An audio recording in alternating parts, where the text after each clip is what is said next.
Welcome back to the channel. Hope everybody's doing good. Today I'm going to talk about a subject. It affects me, affects a lot of Fox body drivers, to own a convertible or not.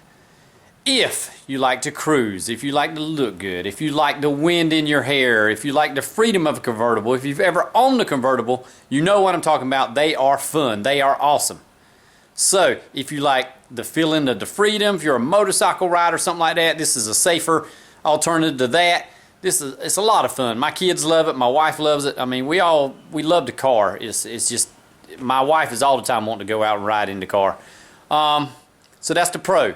Con, it weighs a little bit more than a coupe. I weighed this car in with half a tank of gas. This car was right at 3,250 pounds with half a tank.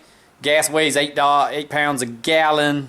So 15 gallon tank, 750. So there's 56, right at 3,200 pounds. You can get a coupe. If you want to race, get a coupe. That's why everybody loves the coupes. Get you a coupe. Those things only weigh 3,000 pounds, give or take.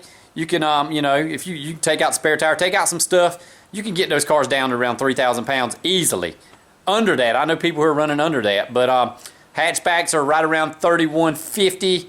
So this one's a little heavier than that. The GT convertibles from 87 and up with ground effects, they're the heaviest Fox bodies of all. They run about 3,300 pounds. Not quite 100 pounds worth of ground effects on them, but that's where they're at. So that's the cons of the convertibles, is they are heavy. They do flex. Whenever you punch it, you're going to see cars take off, especially the convertibles. And I know Racing Jason and some of the old Fox body guys, they race convertibles just to show how fast they can make them go.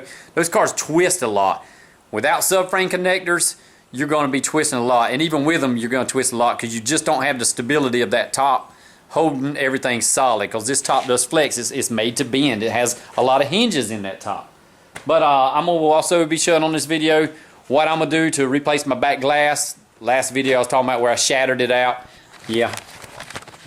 Here's what it looks like so far. I've unzipped. Anybody who's got the convertible knows there's a zipper that you actually have to staple in up here.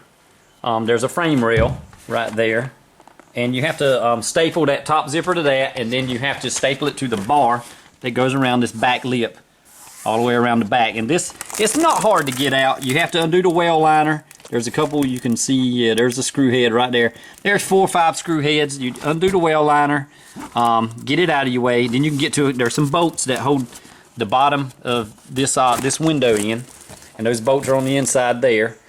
And that's all you gotta do, pull it out. It's pretty much self-explanatory. If you're not real good with tools, I don't suggest doing it. If you want your top done right, take it to a convertible top part. I don't know what they'll charge just for the back, just for the glass part. But you can do it last. You can do it first or last. It doesn't matter. But I have broken this window before.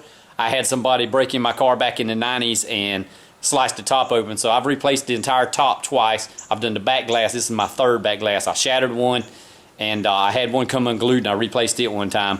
But what I did is I ordered something from, look at there, LMR. They have plastic windows. I'm going to go plastic window at least through the summer when I'm putting the top up and down a lot.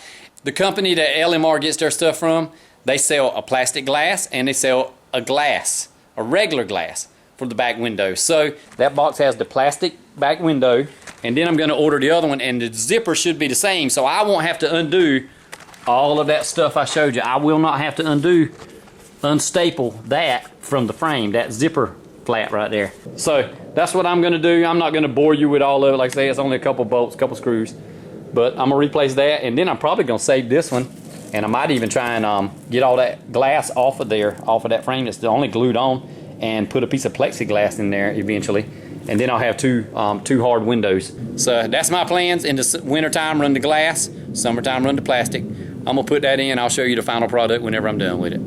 Okay, here's the final product. As you can see, there are a few waves if you catch it just right, but I've still got some adjusting to do.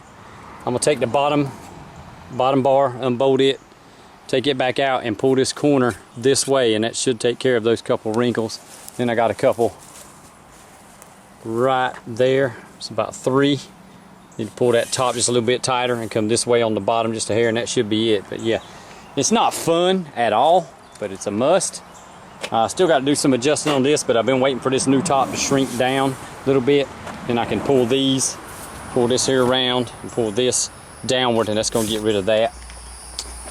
It ain't perfect, but I didn't pay $900 for somebody else to do it either, because I hardly ever ride with top up anyway, fellas. And that's the end of this video. Once again, thanks for watching. Thanks for subscribing. Peace out.